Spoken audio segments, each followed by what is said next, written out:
Yo! So, panibagong video na naman for CE410 or hydraulics. At para sa video na to ay mag-solve ulit tayo ng problems about the applications on major and minor head losses. At sa mga hindi pa nakapanood ng video lecture ko tungkol sa major and minor head losses, ilalagay ko yung link sa description sa baba. Tara! Let's go! So, ito yung problem. Problem number 9, determine the flow rate on all pipes from the 3 reservoir system as shown below. So, ito yung figure. So, merong 3 reservoir system as reservoir A, reservoir B, and reservoir C. So, they are connected by pipes. So, for reservoir A, that is pipe number 1. Reservoir B, pipe number 2. Reservoir C as pipe number 3. So, yung elevations ay given na. So, syempre, pinakamataas yun yung reservoir A.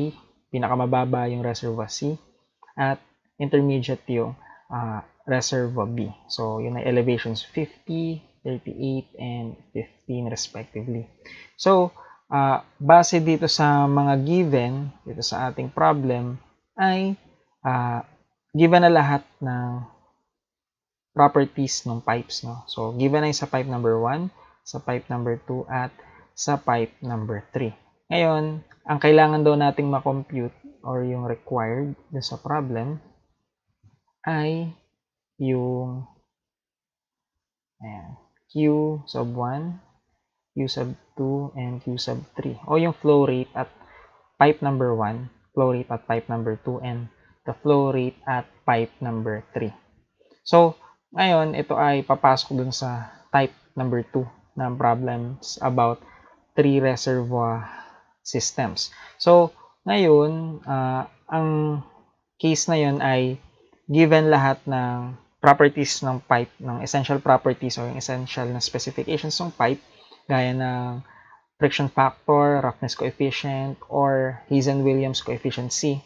Given na din dapat yung length at given din dapat yung diameter, as well as yung elevations ng bawat reservoir in reference dun sa water surface nung bawat reservoir. So, given na naman dito at ABC, ang kailangan nating compute naman sa ganitong case ay yung flow rate sa lahat ng pipes. Let's go! So ngayon, bago natin makompute itong mga required na flow rates at 1, 2, and 3, ay kailangan muna nating ma-determine kung ano ba yung direction of flow sa bawat pipes. No? Pero dalawa na yung alam na agad natin dito, which is yung sa pipe number 1 and pipe number 3. Kasi kung ito ay open system, meaning yung ating reservoir ay open or naka-expose sa atmosphere yung kanyang surface, ay by gravity lang yung magiging flow natin dito. So, since wala namang ibang devices na mag-a-alter ng pressure sa system, ay alam na natin na ang direction ng flow nito ay going downwards, no? Or papunta dun sa common junction P. Yan. So, denote natin as P, yung common junction na nagko-connect dun sa tatlong pipes na involved. Ngayon naman, para dito sa pipe number 3, alam na agad natin na going downwards, no? Or papunta, or leading dun sa reservoir C, yung direction ng flow at pipe number 3. Kaya lang, yung intermediate reservoir at itong intermediate na pipe, which is pipe number 2, ay hindi pa natin sigurado kung yun ba ay going towards P or dun sa common junction P or going towards reservoir B. Yun ang malaking tanong.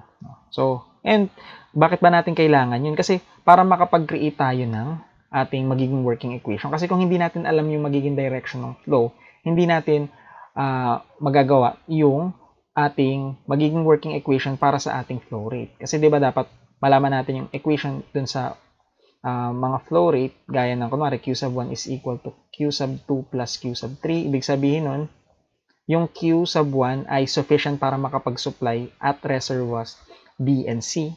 O yung equivalent ng Q sub 1 is the combination of Q sub 2 and Q sub 3. O pwede rin namang Q sub 1 plus Q sub 2 is equivalent to Q sub 3. O yung Q sub 1 o yung supply galing sa reservoir A ay hindi ganun ka-sufficient para masupplyan yung reservoir C at pipe number 3.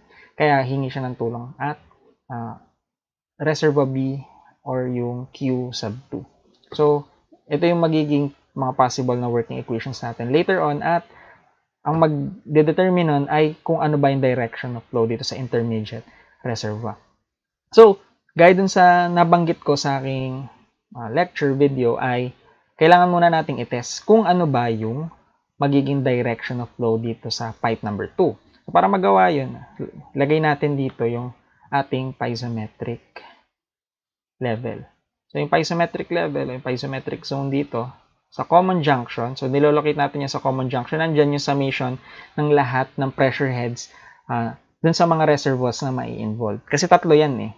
So, yung summation ng lahat ng pressures created by these reservoirs o pwede natin tawagin as net pressure head ay siya yung magsasabi kung ano ba yung direction of flow. Kasi, gaya sa nabanggit ko sa aking video lecture, tingnan natin kung yung level ba nung piezometric level ay above the surface of the intermediate reservoir or reservoir B. So, say ito yung level ng reservoir B. I-project natin siya dito. Ayan. Ngayon, alamin natin kung yun ba ay above B or below B. Kasi kapag ka above B, so if above reservoir B, so ibig sabihin nun ay yung ating magiging working equation for that is Q sub 1 is equal to Q sub 2 plus Q sub 3. So, yun yung ating general rule. So, ibig sabihin nun, yung direction of flow natin ay going towards reservoir B. So, yung ating general rule. Kapag naman below, so sulat ko dito ay below. Medyo tinitipid ko talaga yung space para magkasya yung solution natin. If below reservoir B, say nandito siya, ibig sabihin nun, ang magiging working equation natin is Q sub 1 plus Q sub 2 is equal to Q sub 3. Or, in direction of flow ay going towards reservoir C or dito sa common junction P. Anyway, yun lang yung magiging ruling natin para malaman natin yung magiging equation natin for flow rate. Let's go! So, paano nga natin ma-determine kung nasan yung piezometric level, kung above B ba o below B? So, malaman natin yun by means of testing it. So, by testing. So, yung test natin para dito ay H sub F sub 2 is equivalent to 0. So, i-redraw ko lang itong ating figure. So, copy ko lang to. Yan, copy ko lang yan at medyo palakihin natin. So, ngayon, ayan, punta ako dito sa layer ng yan, itong reservoir. So, dito muna ako magdodraw. So, kung i-illustrate kasi natin kung nasan yung mga head losses or yung mga major head losses dito sa ating 3 reservoir system. So ito yung piezometric zone. Yan. So, ngayon dapat alam natin kung nasan yung level ng piezometric zone or yung piezometric level. Kasi nandito siya. So, i-draw natin yung magiging energy grade line. So, yung energy grade line ay itong red line na to. Connect lang natin siya dito sa surface ng water sa reservoir. So, connect ko dito sa reservoir A, dito sa reservoir B. At ito naman yung para sa reservoir C. So, yung head losses or yung H sub F para dito. So, ito yung reference natin. Itong surface, say para dito sa reservoir A, yung surface ko at reservoir A. Yung piezometric level. Yan. Draw ko ng line dyan. At ito yung aking H sub F sub 1. Okay? So, para naman sa H sub F sub 2, ito yun. So, magiging reference ko lang ay itong surface at reservoir B. at yung piezometric level. So, that is H sub F sub 2. Para naman sa reservoir C, ganun pa rin. Ang reference pa rin natin ay itong surface at reservoir C at hanggang dito sa piezometric level. That is H sub F sub 3. Ngayon, hindi pa nga natin alam kung nasan yung level na to. No? So, yan. Delete ko lang to. At copy ulit tayo ng panibago.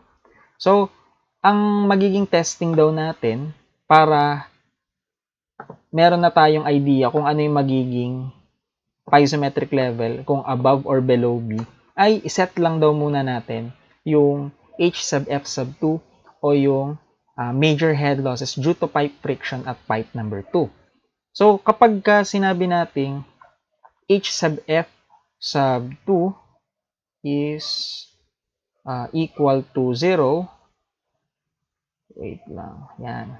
So, kapag sinabing equal to 0 yan, ibig sabihin yung piezometric level is with the same level at the liquid surface at reservoir B. So, kapares lang yan nung level, no? Kasi wala ka na ma-create na head loss dito eh. Wala nang pagitan yung surface at reservoir B at dun sa piezometric level. So, kapag walang pagitan yung dalawa, ibig sabihin 0 na yun. So, ito yung H sub F sub 1. So, ito yun.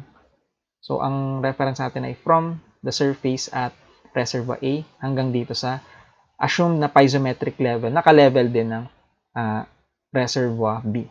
So, ito naman yung H sub F sub 3. So, ang gagawin natin, since 0 na tong H sub F sub 2, ayan, meron na tayong magiging value ng H sub F sub 1 at H sub F sub 3, which is yung difference in elevation between reservoir A and B at yung difference in elevation between reservoir B and C. So, kapag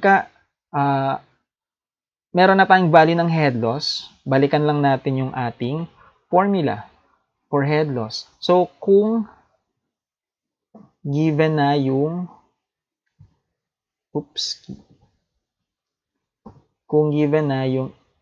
head loss, since ito ay ang given ay F, no? Darcy-Weisbach formula to 0.0826 FL Q square over D. So, given na yung head loss, no? So, yung difference in elevation between A and B and difference in elevation between B and C. So, since given na yung head loss, given na rin yung F, given na rin yung L, given na yung D, makukompute natin yung value ng Q. So, take note lang na yung Q na makukompute natin dito ay for testing lang, hindi yan yung final answer natin. So, sila lang yung magdidictate kung ano ba yung magiging direction of flow at pipe number 2. Let's go! Ayun, so compute natin yung values ng Q sub 1 and Q sub 3 para din sa gagawin nating test. So, ang gagamitin nating formula ay itong H sub F o itong Darcy-Weisbach equation. So, given na yung F, L, B. So, yung H sub F, given na rin yan, no? So, H sub F sub 1, nagagamitin natin for testing is 50 minus 38. So, that is, para masigurado, calculator natin, 12, that is 12 meters, and H sub F sub 3 for testing is the difference in elevation between reservoir B and reservoir C. That is 38 minus 15. So, that is 23. So, ngayon, ay i-input ko yung formula dito sa ating calculator. So, para sa H sub F sub 1, that is 12 equals 0.0826 multiplied to F, that's 0.025 multiplied to L, that is 250 multiplied to Q, which is yun yung unknown, alpha x squared over yung pipe diameter, which is 0.35 raised to 5. Oops, shift solve nga pala. That is shift solve. Mag-input tayo ng any positive number para positive yung value na makuha natin. So, yung value ng Q sub 1 ay 0.3494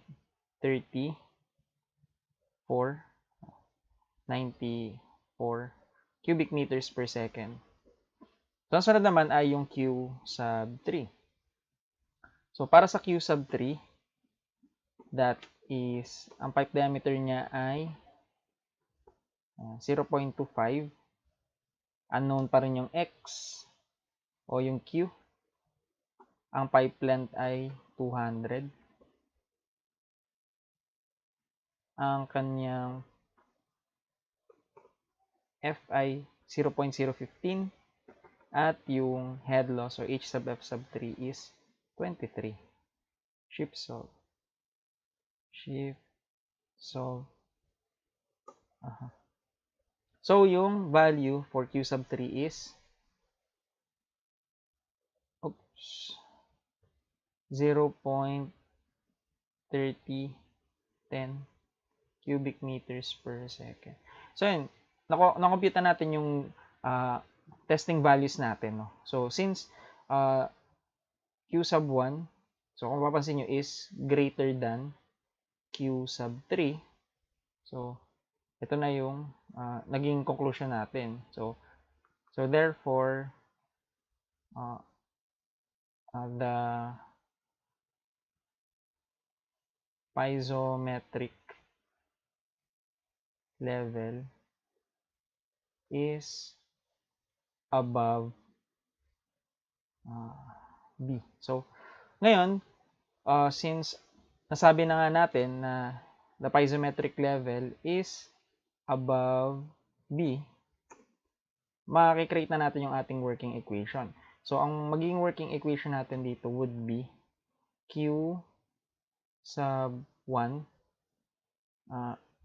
is equal to Q sub 2 plus Q sub 3. Let's go!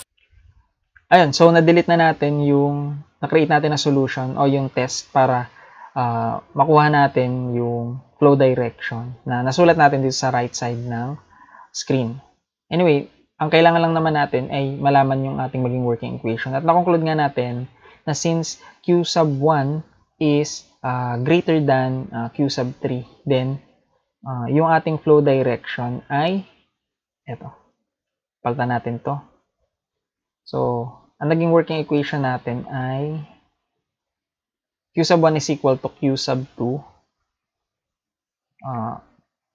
plus Q sub 3. So, baguhin ko lang yung nasulat natin na flow direction kanina. So, yun ay going towards B na. No? Hindi siya going away from B.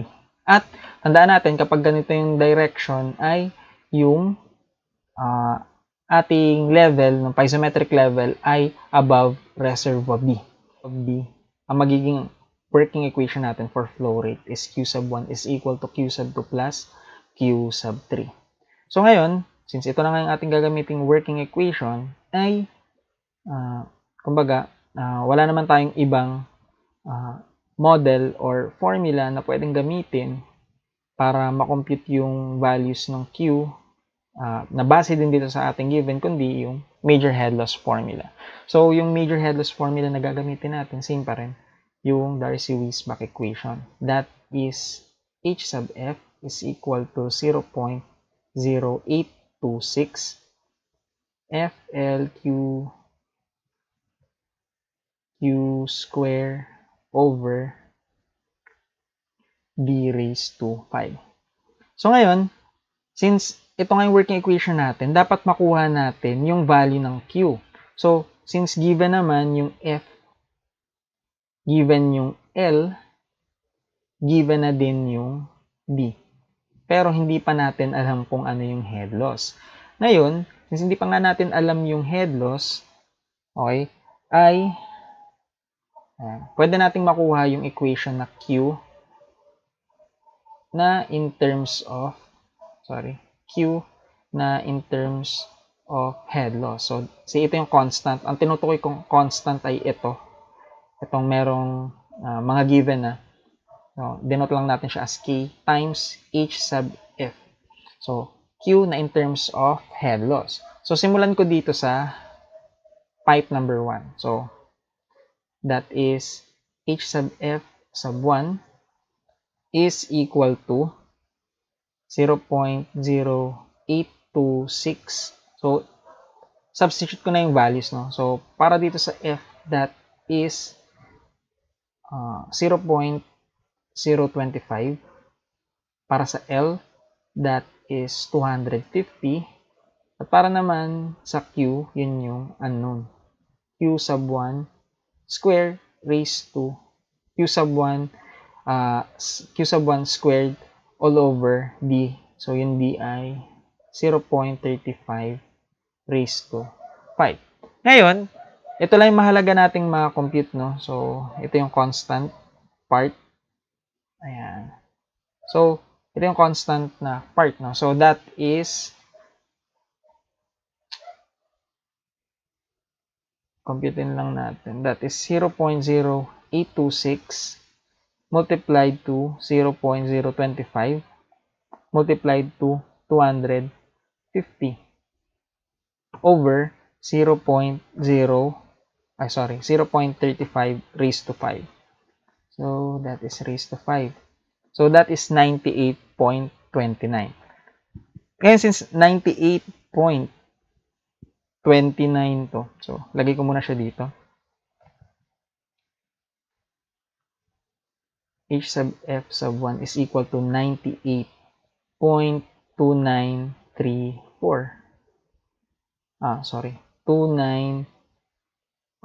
2924. Ayan. Q sub 1 square.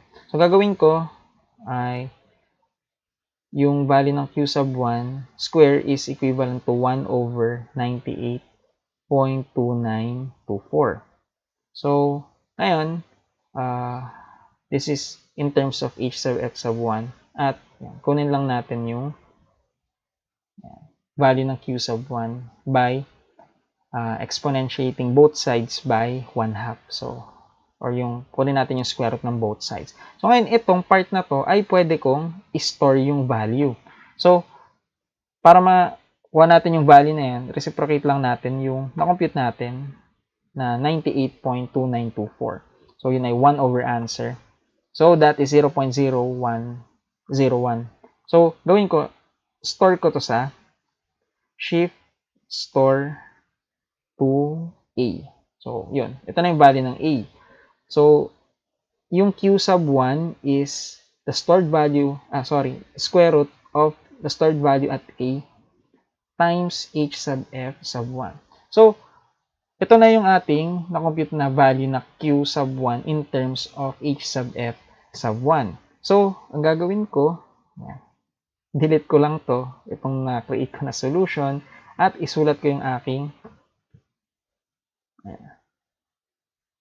yung na-compute natin na working equation. That is, Q sub 1 is equal to the square root of the stored value at A multiplied to H sub F sub 1. So, ayun. Ulitin lang natin yun para sa pipes number 2 and 3.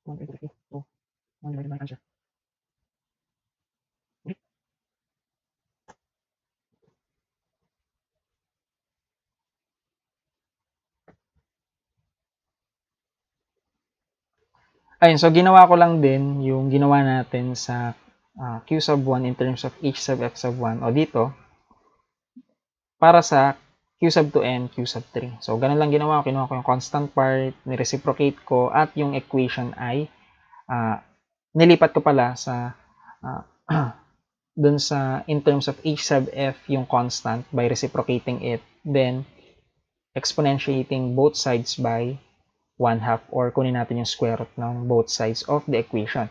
Ngayon, ito na yung pwede nating i-plug in sa ating working equation. Whereas ang working equation natin for this is q, oops, wait lang, palit na lang natin yung pen, color, q sub 1 is equal to q sub 2 plus q sub 3.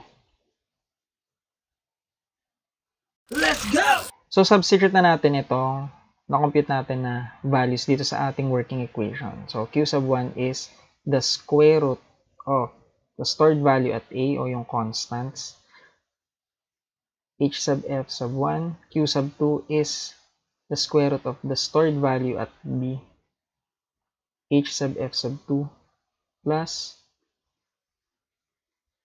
q sub 3 or the stored value, the square root of the stored value at c. H sub f sub 3. So, ayun. So, tatlo yung unknown pa natin dito. So, ngayon, gagawa tayo ng iba pang equation, no? Since tatlo nga yung unknown, isa lang naman naging equation natin dito. Kuha pa tayo ng correlation, no? Dun sa iba pang given para ma-substitute natin dito sa ating working equation. So, ngayon, para dito sa values ng h sub f sub 1, h sub f sub 2, h sub f sub 3, kailangan may material lang dito na isang value. Either h sub f sub 1, pwede rin h sub f sub 2, or h sub f sub 3. So, ngayon, since given naman yung mga elevations dito sa ating figure ay gamitin natin or i-correlate natin yung mga elevations na yan. Okay? Para may mabuo pa tayo na other equation. So ilagay ko muna siya dito para mas visible. Palakihin ko lang ng konti.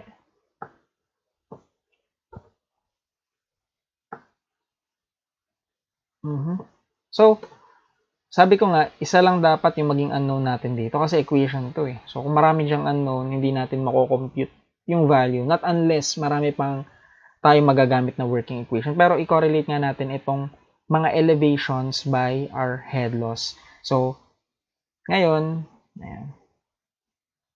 i-illustrate lang natin kung nasan yung piezometric level. So, since ang piezometric level ay above B. So, illustrate natin. Since above B yan ay nandito siya. So, say nandito sa point na to. So, oops, tabingi. Kailan ba ako makapag-draw straight line? Boy, tabingi. Anyway, yan yun. Say ito yung piezometric level. Hindi pa sumakto. So, above B siya, no? So, above B. So, ang reference natin yung mga elevations. No? So, ito yung h sub f sub 1. Yan. H sub f sub 1. Okay? Ito yung h sub f sub 2. Ito naman yung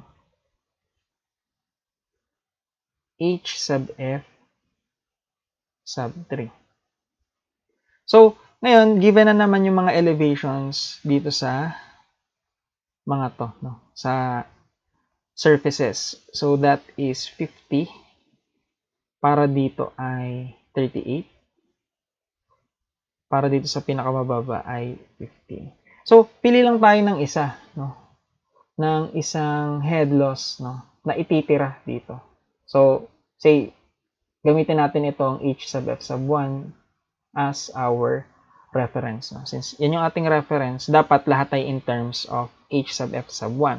So, anong gagawin natin? Kailangan nating mapalabas yung values ng h sub f sub 3 and h sub f sub 2 na in terms of h sub f sub 1. Medyo nakakalito, ulitin ko. Yung values ng h sub f sub 2 and h sub f sub 3, mapalabas natin na in terms of h sub f sub 1. So, paano natin mapalabas yun? Gamitin natin or i-correlate natin yung given elevations. So, sa H sub f sub 1, okay na yan. Para sa H sub f sub 2, na in terms of H sub f sub 1, so, kunin natin yung difference in elevation between reservoir A and reservoir B. So, difference in elevation between reservoir A and reservoir B is 50. So, yun ay 50 minus, ba't may O? That is 50 minus 38. Calculate mo pa. So, that is 12. Okay? Yung difference in elevation between reservoir B and reservoir C, that is 38 minus 15. That is 23. Ayan. So, ngayon yung difference between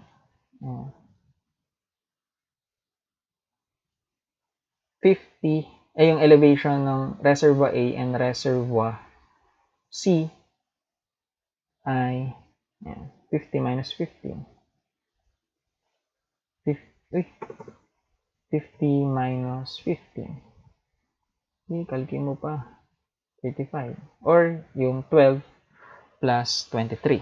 So, ayun na nga. Itong H sub F sub 2 should be in terms of H sub F sub 1. So, yung elevation, difference in elevation nito, H sub F sub 1, ito, kung mapapansin nyo, ito yon, plus H sub F sub 2 is equal to, ito rin yun, no? Ito ay itong sum ng H sub F sub 1. So, ito yun, H sub F sub 1 plus H sub F sub 2. So, that is 12. So, pwede natin sabihin that H sub F sub 2 is also equivalent to 12 minus H sub F sub 1. Malinaw yun. Okay na tayo dun. Ngayon, para naman sa H sub F sub 3, so, H sub F sub 3, wait lang. Ito yun, no? Pwede ba nating sabihin that H sub F sub 1 plus H sub F sub 3 is equivalent to the difference in elevation between reservoir A and reservoir C? So, that is 35. Kasi mapapansin nyo, mula dito hanggang dito sa H sub F sub 3 ay equivalent din dito. Okay? So, pwede natin sabihin that H sub F sub 3 is equivalent to 35 minus H sub F sub 1. Ayun. So, malinaw na ba? Anyway, deleting ko lang to. At since na-create na natin yung ating equations, no, for H sub F sub 2 and H sub F sub 3 na in terms of head loss at pipe number 1 o H sub F sub 1. So, substitute pa natin yan sa ating equation or dun sa ating solution sa ating formula. So, biglang patala ako dun sa layer na pinakamataas na layer. Ayan. At ituloy natin yung ating solution. So, this is the square root of the stored value at A times H sub F sub 1. So, para sa B, may value na tayo ng H sub F sub 2 na in terms of H sub F sub 1. Multiplied to 12 minus H sub F sub 1. Plus the square root of C times H sub F sub 3 or 35 minus H sub F sub 1, sorry. Ayun. So, ayun, isa na lang yung ating Isa na lang yung ating unknown dito sa ating equation. So, try na natin input yan sa calculator. No? At pwede na natin i-shift. So, that is the square root of A alpha A multiplied to yung unknown, which is h sub f sub 1, that is x, equals alpha. Uy! Sorry. Napaaga. Ulit. Alpha A multiplied to x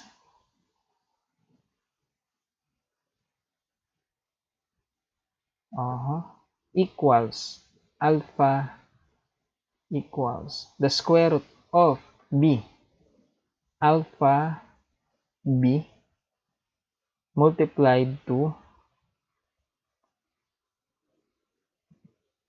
12 minus x.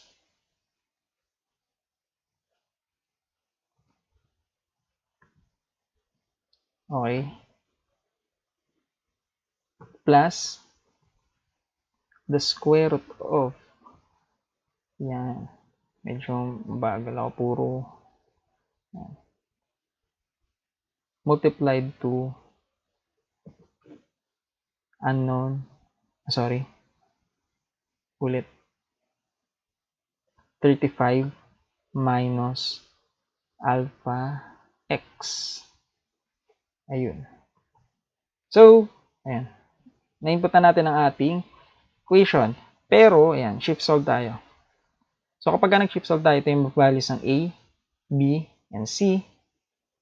So, para dun sa solve for x, alamin muna natin, no, nasan ba yung level ng h sub f sub 1. So, yung h sub f sub 1 is between 50 and 38. So, dapat approaching dun yung magiging value ng h sub f sub 1. Kaya, siguro ilagay tayo ng value na between 50 and 38. Sabihin natin 45 equals. Medyo matagal yun. Ito na yung value ng h sub f.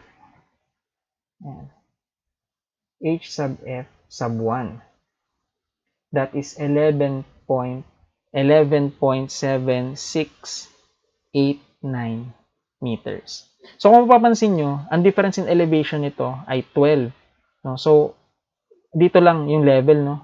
Konting lang itinaas niya sa B. So, kasi 12 yun, mas mababa lang ng konti. Mas mataas lang ng konti yung H sub F sub 1. At mababa lang din malamang yung head loss at pipe number 2.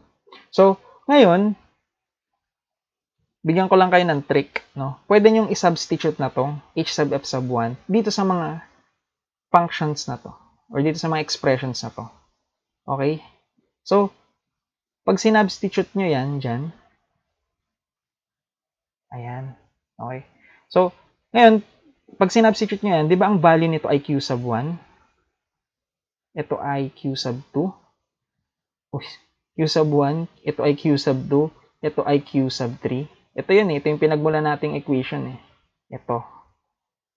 So, kapag sinubstitute nyo itong values dito, sa mga expressions na yan, ay makukuha nyo na yung Q sub 1, Q sub 2, Q sub 3 na in terms of cubic meters per second. So, ngayon, ang gagawin ko, gamitin lang natin yung function ng ating calculator. So, balikan ko lang tong aking solution. So, since na-compute na natin yung value ng x, so, ang gagawin ko, balikan ko yung aking equation. Paghihiwa-hiwalayin ko yung square root of A, square root of B, square root of C. Yun yung mga expressions na yan as Q sub 1, Q sub 2, Q sub 3. So, itong equals, paltang ko lang to ng alpha, yan, itong colon. Itong plus ay paltang ko lang ng colon. So, ibig sabihin lang ito, pinaghihiwa-hiwalay ko lang yung expressions na yun, no?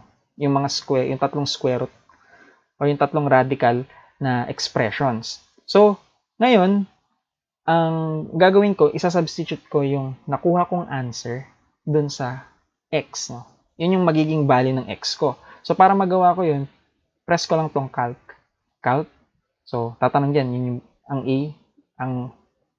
A ay yung na-store natin na value at A. Ang X ba ay yung 11.76. Oo, yun yung isa-substitute natin. Yun yung H sub F sub 1. So, ngayon, equals lang natin yan. Enter. Yung value ba ng B, yung na-store natin. Yung C. Ayan. So, ito yung na-substitute na yung value. Ang gagawin lang ng calculator is i-substitute lang niya yung value na compute na X, which is H sub F sub 1, dun sa unang expression, which is the square root of A times X. So, yung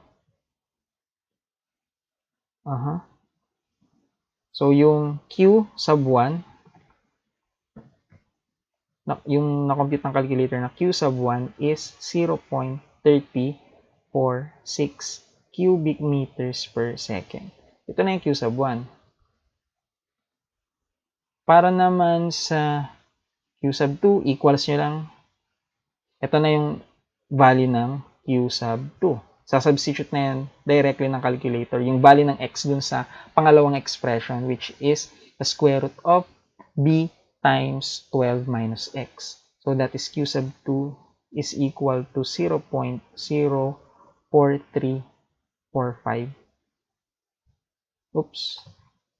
45 cubic meters per second. So, ito yung value ng Q sub 2. At yung last naman, para sa value ng Q sub 3, that is, Q sub 3 is equal to 0.3025 cubic meters per second. So, ito naman yung flow rate at pipe number 3. So, kung may duda kayo, pwede nyo i-substitute yung value ng 11.7689 dun sa calculator directly. Kung hindi naman, kung gusto nyo pabawasan yung oras nyo ng pagko-compute, ay gamitin nyo lang yung ginawang technique na nag-substitute lang tayo dun sa computed value natin for X dun sa ating ginamit na working equation. Let's go! At yun lang para sa video na to. Sana may natutunan kayo at see you sa next video. Thank you so much.